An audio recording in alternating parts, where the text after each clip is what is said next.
Fair Play Projects. So now we have our side seam sewn, we have our top and bottom hems refolded, and we're ready to finish up. Our first step here is going to be to sew the bottom hem, which I've sewn here with an edge stitch running along the top fold of the hem. An edge stitch is basically just a stitch that runs very close to, say, a seam line or a fold line. So like I said, here I've got it running along the top fold of this bottom hem, about a 1/16 of an inch from the fold, but an edge stitch would be anywhere from a 1/16 to an 1/8 of an inch long. So that goes around the full circumference of the bottom hem. Once you've got that done, we'll work on the waistband. Our first step to finishing the waistband is to sew an edge stitch along the bottom fold of the top hem. Now this you're going to sew very similar to the bottom hem with one exception. On the bottom we went around the full circumference, whereas here on the top we're going to leave a gap on the beginning, between the beginning and the end of our seam line. So I started my seam somewhere on the back of my garment, and I know this is the back because my pocket is pressed toward the front. So somewhere along the back of my garment I started my seam. I went around the waistband until I reached about 1.5 inches from the beginning of the seam. I backstitched at the beginning and the end of my seam and left this gap. Once I got that seam in place, I sewed a second seam line, and I've got that up here. This one is about a 7/8 of an inch above this edge stitch and 5/8 of an inch below this top hem. That 5/8 of an inch is probably what you'll use at your machine. You probably have a 5/8 inch guide on your machine. And you sew this seam line all the way around the full circumference.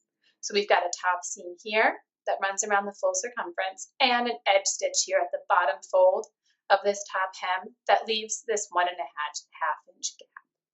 Now this space between these two seam lines we're going to call our waistband channel. And that's where we'll put our elastic for our waistband. Now I have my elastic here cut, and this is a good time to check and make sure you've got your elastic cut to the appropriate size. I'm making a size 2 here, so my elastic is cut to 19.5 inches, but each size is different. So you'll just want to check and make sure you've got yours cut to your appropriate size. And now also is the time that we'll use our 2 safety pins. I'm going to put one safety pin at one end of my elastic and close it up. And this is the end that I'm going to run through this channel of the waistband. At my other end of my elastic, I'm also going to put a safety pin, which I'll then pin to my skirt close to that channel. And pinning this to the skirt makes it so that you make sure not to pull your elastic all the way through the channel. So this is going to make sure that this end of the elastic stays outside of the channel for finishing up. And now we'll put our safety pin and our elastic into the channel and start working our way through. And you just want to work slow and steady, gathering up the folds of the skirt and pulling your elastic through, and trying to make sure that your elastic stays pretty flat. Once you get a lot of gathers on there, it can be hard to make sure that the elastic doesn't fold or twist as you work, but the more attention you pay to that now, the easier it will be once you've got it pulled all the way through. So you don't want to finish your garment with any folds or twists in that elastic. So that will make the waistband a little uncomfortable for the wearer. So just keep working all the way through until you pull that elastic through to the other end of the channel, and then we'll have our 2 elastic pieces meet. So now my elastic, I've got my pin coming right through the end of my channel. I've made it all the way around, and I'm going to pull that through. I've got my end of my elastic that I've pulled through my channel here, and I have my elastic that's safety pinned here. So I'm going to keep the safety pin attached, but I am going to remove it from the skirt. So remove that from the skirt, but keep the safety pin attached to that end of the elastic. That way, if it ends up getting sucked back into the channel. I have a way to pull it out. And now with both of these safety pins still attached, I'm going to go through and make sure that my elastic is nice and straight all the way through the channel. Again, we were trying to keep track of that as we pulled the elastic through, but like I said, it can be really hard to keep it all the way straight. So I'm just going to go through, make sure that feels pretty even all the way through, and fix any of those folds. And once you know that that's all the way straight throughout, you may have some folds, but just make sure you don't have any twists in there. We can sew these elastic pieces together. So now I'll remove my safety pins.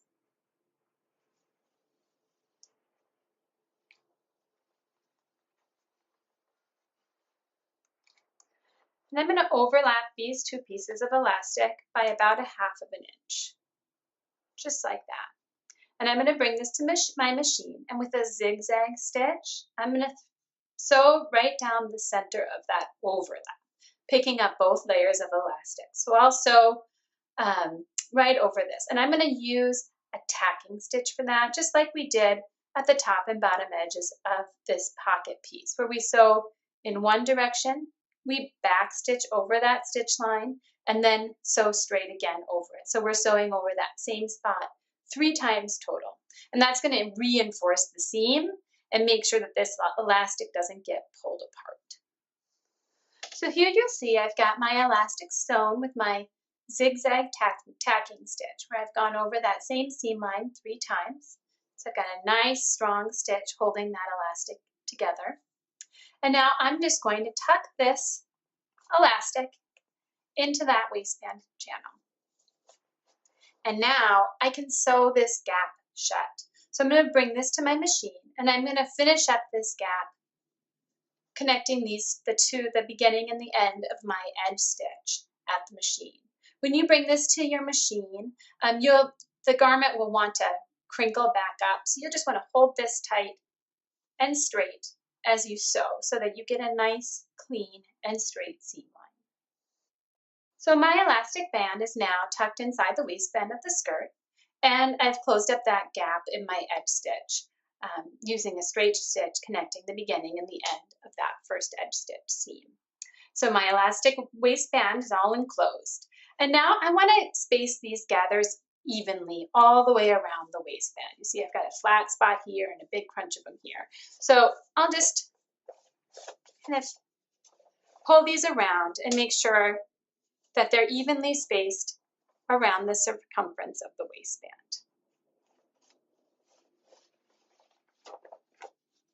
You'll want to make sure you've got about the same amount of gathers in the front as in the back. You can pretty much gauge that by laying the skirt out flat, making sure your seam lines run there on opposite ends, and then make sure they're evenly spaced across the back.